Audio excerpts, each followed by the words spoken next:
주님께서 우리를 기도의 자리로 불러주셨습니다. 다 같이 찬송가 546장 같이 하시겠습니다. 찬송가 546장입니다. 주님 약속하신 말씀 위에서 546장 같이 찬송하시겠습니다. 주님 약속하신 말씀 위에서 영원토록 주를 찬송하리라. 소리 높여 주께 영광 돌리며 약속 믿고 굳게 서리라. 굳게 서리 영원하신 말씀 위에 굳게 서리. 굳게 서리 그 말씀 위에 굳게 서리라.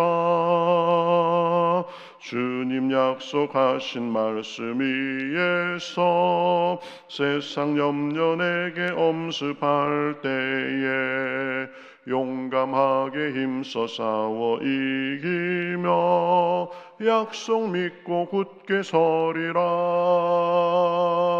굳게 서리 영원하신 말씀 위에 굳게 서리. 굳게 서리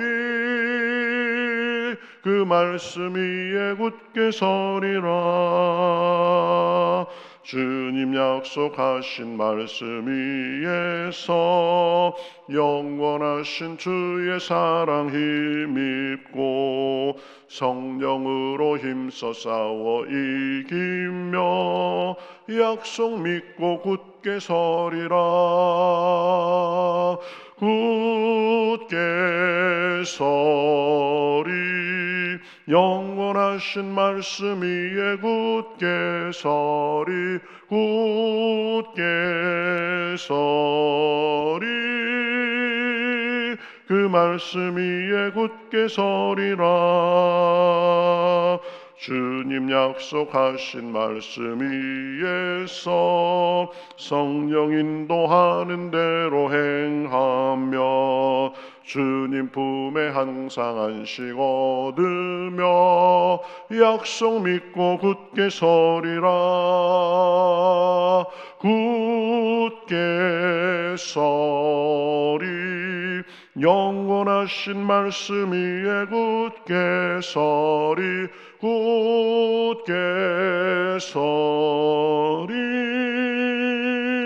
그 말씀 위에 굳게 서리라. 아멘. 자, 성경 말씀 신명기 1장 말씀 보겠습니다. 신명기 1장 34절에서 44절까지입니다. 신명기 1장 34절에서 44절까지 구약성경 261면 정도에 있습니다. 신명기 1장 34절에서 44절까지 자, 다 같이 저와 여러분이 함께 교독하시겠습니다. 여호와께서 너희의 말소리를 들으시고 노하사 맹세하여 이르시되 이 악한 세대 사람들 중에는 내가 그들의 조상에게 주기로 맹세한 좋은 땅을 볼 자가 하나도 없으리라. 오직 여분네의 아들 갈렙은 온전히 여호와께 순종하였은즉 그는 그것을 볼 것이요 그가 밟은 땅을 내가 그와 그의 자손에게 주리라 하시고 여호와께서 너희 때문에 내게도 진노하사 이르시되 너도 그리로 들어가지 못하리라. 내 앞에 있는 눈의 아들 여호수아는 그리로 들어갈 것이니 너는 그를 담대하게 하라. 그가 이스라엘에게 그 땅을 기업으로 차지하게 하리라. 또 너희가 사로잡히리라 하던 너희의 아이들과 당시의 선악을 분별하지 못하던 너희의 자녀들도 그리로 들어갈 것이라. 내가 그 땅을 그들에게 주어 산업이 되게 하리라. 너희는 방향을 돌려 홍해 길을 따라 광야로 들어갈지니라 하시매 너희가 대답하여 내게 이르기를 우리가 여호와께 범죄하였사오니 우리 하나님께서 우리에게 명령하신 대로 우리가 올라가서 싸우리이다 하고 너희가 각각 무기를 가지고 경솔히 산지로 올라가려 할 때에 여호와께서 내게 이르시되 너는 그들에게 이르기를 너희는 올라가지 말라 싸우지도 말라 내가 너희 중에 있지 아니하니 너희가 대적에게 패할까 하노라 하시기로 내가 너희에게 말하였으나 너희가 듣지 아니하고 여호와의 명령을 거역하고 거리낌 없이 산지로 올라가매 그 산지에 거주하는 아모리 족속이 너희에게 나와 벌떼같이 너희를 쫓아 세일산에서 쳐서 호르마까지 이른지라. 아멘. 네, 오늘 말씀은 모세가 민수기 13장 14장 여기에 나오는 가나안의 정탐꾼을 보낸 그 사건을 이제 회고하면서 그러한 비극을 반복하지 않도록 권면하는 내용입니다. 모세가 언급하는 민수기의 정탐꾼 사건을 잠깐 설명하면 이스라엘 백성이 애굽을 나와서 광야를 지나서 가데스 바네아라는 곳에 이르렀습니다. 그곳은 가나안 땅이 얼마 남지 않은 곳이었죠. 이제 그 가데스 바네아에서 진을 치고 각 지파에서 한 명씩 12명의 정탐꾼을 뽑아서 가나안 땅을 탐지하게 했습니다. 그래서 그 정탐꾼들은 40일 동안 그 땅을 탐지하고 돌아와서 이제 보고했습니다. 10 정탐꾼은 아주 부정적으로 보고했습니다. 그 땅은 좋은 땅이기는 하지만 거민을 삼키는 땅이다. 그 성들은 강하고 사람들도 아주 강해서 우리는 그 사람들에 비하면 메뚜기 같다. 도저히 그 땅을 정복할 수 없다. 이렇게 얘기한 거죠. 근데 2명의 정탐꾼 여호수아와 갈렙은 긍정적으로 말했습니다. 그 땅은 정말로 젖과 꿀이 흐르는 땅이다. 그 땅에 사는 사람들이 강한 것은 맞지만 여호와께서 우리를 도와주시면 그들은 우리의 밥이다. 그러니 우리가 그 땅을 올라가서 정복하자. 이렇게 의견이 나뉘었습니다.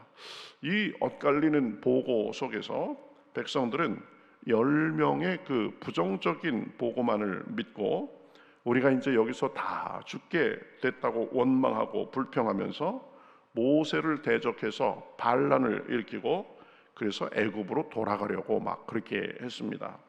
그 급박한 아주 그런 상황 속에서 하나님이 개입하셔가지고 그 사람들의 불신앙에 대해서 진노하셨죠. 그러면서 하신 말씀이 뭐예요? 너희 말이 내 귀에 들린 대로 행하겠다. 그렇게 하시면서 38년을 광야에서 더 방황하게 하셨습니다. 그로 인해서 출애굽 당시에 성인이었던 사람들은 다 죽고 이제 성인 중에는 여호수아와 갈렙 2사람만 가나안 땅에 들어가고 당시에 어린 아이들이었던 미성년이었던 그런 사람들이 성인이 돼서 들어가게 된 아주 불행한 사건입니다. 이스라엘 백성들이 이제 목표점에 거의 다 와서 난관의 앞에서 부정적인 생각에 사로잡혀 불평하고 원망하며 그렇게 다시 애굽의 종된 상태로 돌아가려 했기 때문에 겪은 사건이죠. 모세는 지금 오늘 말씀에서 그 사건을 언급하면서 34절에 보면 여호와께서 너희의 말소리를 들으시고 노하셨다고 말합니다. 우리가 이 광야에서 이제 죽게 됐다. 그 사람들의 칼에 맞아서 죽게 됐다. 이런 부정적이고 불평하고 원망하는 소리를 들었다는 것입니다. 그런데 여호수아와 갈렙은 들어갈 수 있었죠. 왜 그렇습니까? 이유가 36절에 나옵니다. 그들이 온전히 여호와께 순종하였은즉 이렇게 말하고 있습니다. 여러분, 들어간 사람과 들어가지 않은 사람들의 차이가 무엇입니까? 믿음으로 여호와의 약속을 바라보며 순종했느냐 순종하지 않았느냐 그 차이입니다. 똑같은 땅을 보고도 어떤 사람들은 부정적으로 보고 불평하고 원망하고 어떤 사람들은 주님 안에서 긍정적으로 보고 할 수 있다라는 태도를 가지고 나아간 것입니다. 백성들은 유감스럽게도 부정적인 쪽에만 귀를 기울여서 낙심하고 원망하고 불평했습니다. 그 결과 불평하고 원망한 사람들은 38년을 광야에서 더 방황하고 죽게 된 사건, 이것이 민수기의 스파이 사건입니다. 참 안타깝고 슬픈 사건입니다. 그런데 우리에게도 그러한 일이 있을 수 있다는 것을 우리는 정확히 알아야 됩니다. 우리도 살면서 많은 난관을 겪게 됩니다.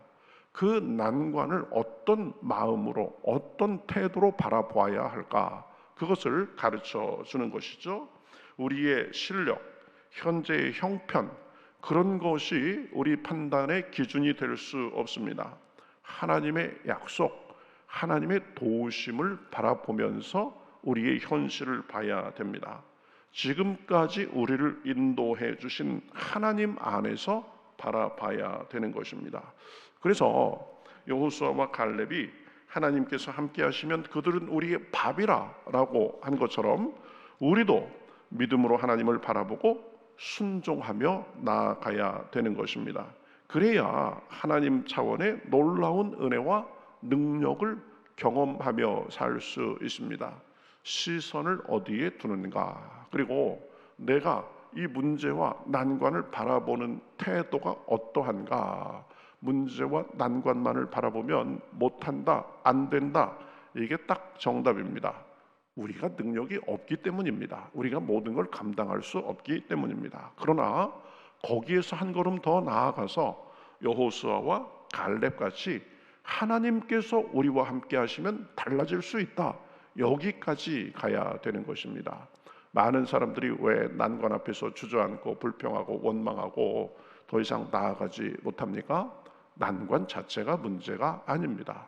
거기에서 믿음의 눈을 들어서 하나님을 바라보며 한 걸음 더 떼고 감사하고 긍정적으로 생각하면서 담대하게 나아가야 되는데, 환경에 눌려서 그렇게 아무런 시도도 하지 못하고 뒤로 물러서거나 그 자리에 앉아 있으니까 더 이상 진전이 없게 돼야 되는 것입니다. 저와 여러분은 여호수아와 갈렙처럼 언제나 난관 앞에서도 우리 형편만을 재고 있는 것이 아니라 믿음으로 하나님을 바라보며 나아가실 수 있기를 우리 주님의 이름으로 축복합니다. 우리는 원래 아무것도 없습니다. 그런데 우리가 믿는 하나님은 모든 것을 가능하게 하시는 분이시다. 그러니 자꾸 하나님만을 바라보며 하나님의 음성을 들으며 하나님께 순종하며 나아갈 때 우리 삶의 기적도 경험하고 능력도 경험하는 것입니다. 또 하나 생각할 것은 우리가 순종하며 믿음으로 나아가되 그 기준이 뭐가 돼야 되는가를 분명히 알아야 됩니다. 기준은 하나님의 말씀이 돼야 됩니다. 하나님의 뜻이 돼야 됩니다. 자, 이제 정탐꾼 사건으로 인해서 하나님께서 잘못을 지적하시니까 백성들은 우리가 여호와께 범죄하였사오니라고 잘못을 인정하기는 합니다. 그러고는 하나님의 뜻과 허락도 구하지 않고 경솔하게 싸우러 가는 것을 볼 수 있습니다. 그런데 42절에 보면 하나님은 그들이 싸우러 나가는 것을 원치 않으셨습니다. 그런데 이스라엘 백성들은 하나님의 뜻을 구하지도 않고 그냥 그 뜻을 따르지도 않고 나아간 것입니다. 그래서 결과가 어떻게 됐습니까? 43절 44절에 보면 하나님의 명령을 거역하고 싸우러 갔기 때문에 크게 패하고 도망다녔다, 이렇게 말하고 있습니다. 여러분, 우리가 살면서 믿음과 순종이 중요합니다. 그러나 믿고 순종하되 그 믿음과 순종의 근거는 철저히 주님의 말씀 속에서 그렇게 해야 되는 것입니다. 그렇지 않으면 하나님 뜻도 모르고 내 열심과 그런 걸로 인해서 오히려 내 열심이 나를 망칠 수가 있는 것입니다.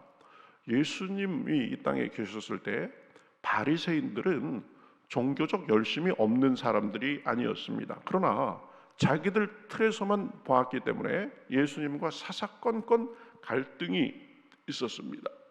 예수님을 만나기 전에 바울도 그랬죠. 자기는 이 예수님 믿는 사람들을 핍박하는 것을 하나님께 영광 돌리는 일이다라고 그렇게 생각했습니다. 그러나 그것이 자기 속에만 머물러 있었기 때문에 말씀도 모르고 하나님의 새로운 계시도 모르고 자기 속에만 머물러 있었기 때문에 결국은 예수 그리스도를 박해하는 일이 된 것입니다. 로마서 10장에 보면 예수님을 믿지 않은 유대인들에 대해서 이렇게 말합니다. 내가 증언하노니 그들이 하나님께 열심히 있으나 올바른 지식을 따른 것이 아니니라. 하나님의 의를 모르고 자기 의를 세우려고 힘써 하나님의 의에 복종하지 아니하였느니라. 이스라엘 백성들이 우리는 하나님의 선민이다, 하나님께 사랑받는 사람이다, 그 의식에만 사로잡혀 가지고 하나님의 의도 모르고 하나님의 뜻도 모르고 오히려 자기의 의를 세우려고 하나님의 의에 복종하지 않는 결과가 됐다는 것입니다. 이 굉장히 중요한 교훈입니다. 믿고 순종하되 그 믿음과 순종의 근거가 하나님 말씀과 하나님이 뜻이 돼야 되는 것입니다.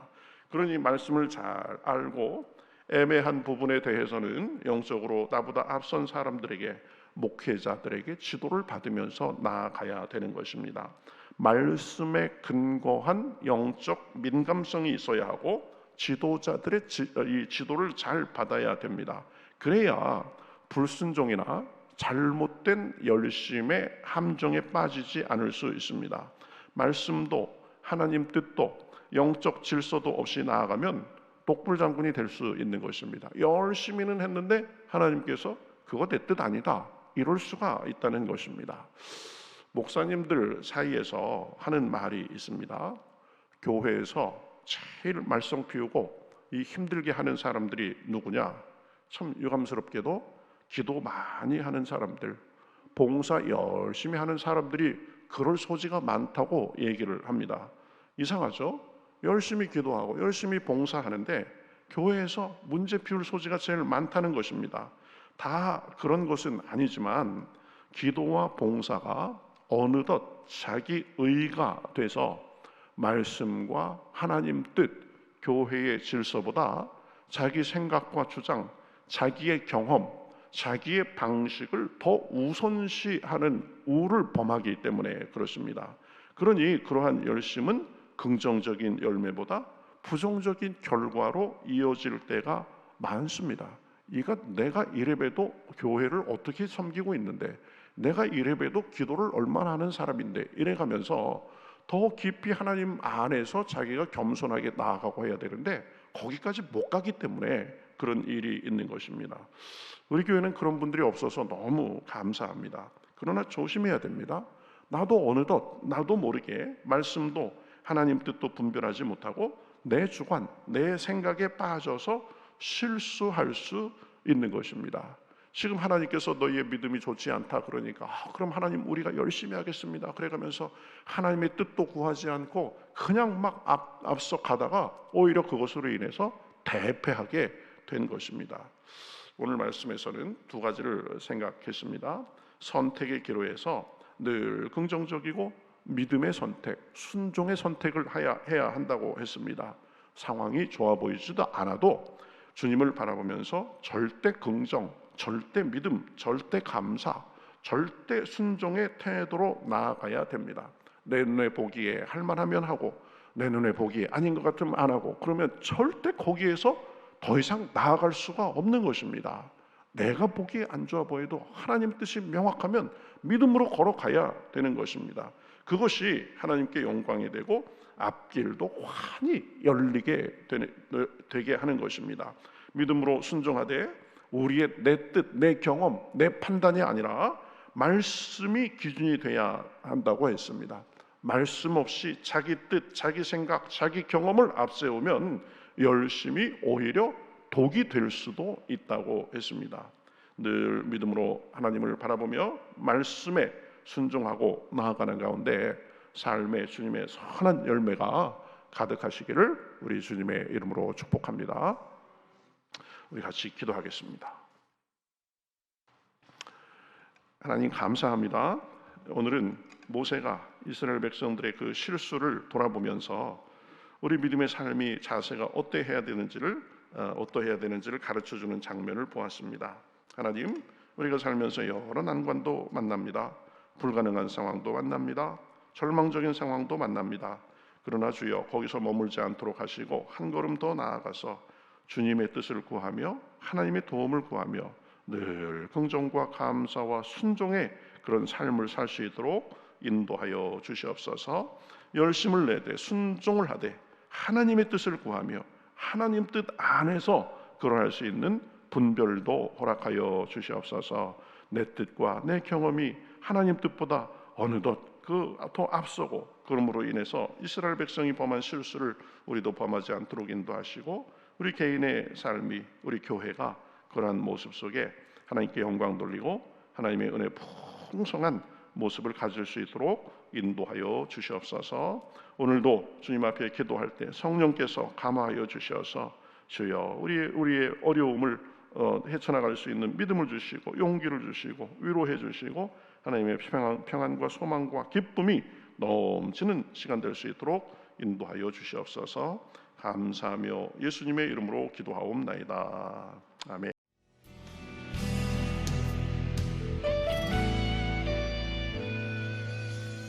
주님 말씀하시면 내가 나가리다.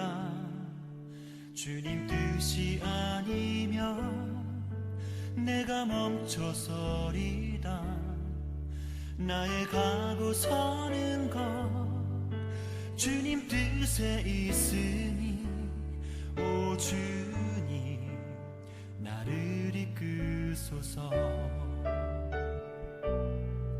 주님 말씀하시면 내가 나가리다.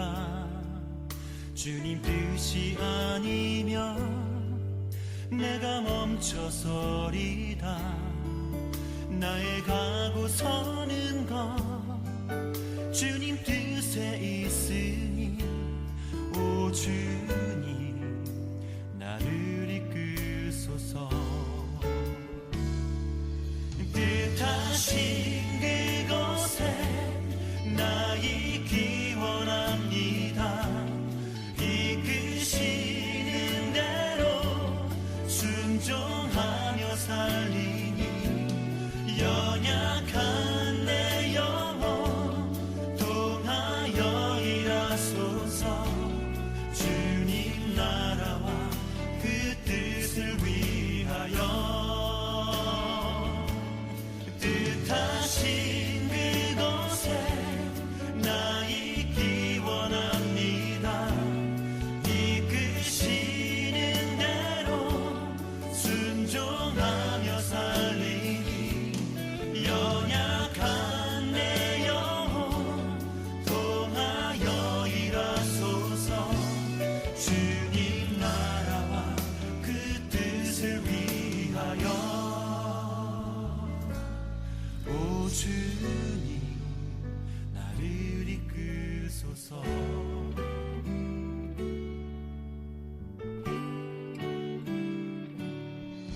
주님 말씀하시면 내가 나가리다. 주님 뜻이 아니면 내가 멈춰